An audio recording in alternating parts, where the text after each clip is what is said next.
പുതിയ ഒരു വീഡിയോയിലേക്ക് എല്ലാവർക്കും സ്വാഗതം. ഇന്നത്തെ വീഡിയോ ഒരു കോക്കനട്ട് ഐസ്ക്രീമിൻ്റേതാണ്. കോക്കനട്ട് ഐസ്ക്രീം ഉണ്ടാക്കാനായി 1 കപ്പ് വിപ്പിംഗ് ക്രീം നന്നായി വിപ്പ് ചെയ്തെടുക്കുക.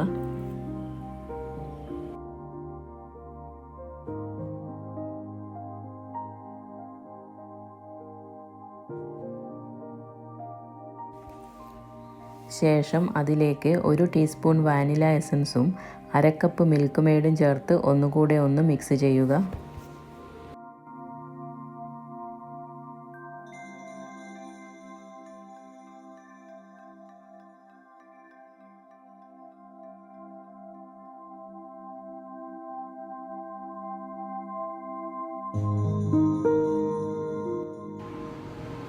മിൽക്ക് മെയ്ഡ് ചേർത്ത ശേഷം 1/2 കപ്പ് തേങ്ങാപ്പാൽ ചേർക്കുക.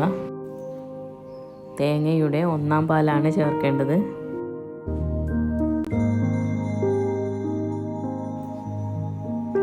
തേങ്ങാപ്പാൽ ചേർത്ത ശേഷം 5 സെക്കൻഡ് നേരം വിപ്പ് ചെയ്യുക.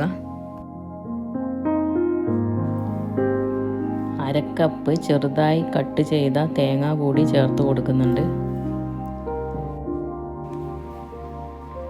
1 സ്പൂണ് കൊണ്ട് എല്ലാം മിക്സ് ചെയ്ത ശേഷം ഐസ്ക്രീം സെറ്റ് ചെയ്യാനുള്ള പാത്രത്തിലേക്ക് ഒഴിച്ചു കൊടുത്ത് ഫ്രീസറിൽ 5-8 മണിക്കൂർ വയ്ക്കുക.